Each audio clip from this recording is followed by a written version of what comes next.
Mhm. Happy Saturday, happy weekend. Ako, as of now, we're here at Rapid Day. No, take note, Rapid Day. Suki natin to regarding sa maintenance ng sasakyan natin. Good service, promise. So, nandito tayo ngayon para ipa-check, pa-maintenance, no? Papalit tayo ng ATF, no? Papa-flashing and fill up ng ATF, no? Napakahalaga niya sa mga automatic na transmission, sa mga may automatic na sasakyan, no? Yung ATF, kailangan alaga natin yan. Yung kailan dapat palitan, kailan yan pinalitan, dapat na naka-note yan sa atin. Yan ang pinakamahalaga sa automatic na sasakyan, automatic transmission. And then, syempre, sinabayan na natin ng change oil. At after ng change oil, syempre, general check-up na rin.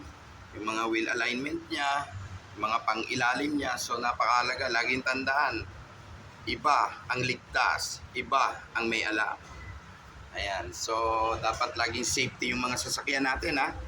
Lahat ng mga sasakyan natin dapat alaga natin. Dahil buhay ng pamilya ang dala natin. Buhay natin at buhay rin ng ibang tao, syempre kasama na rin.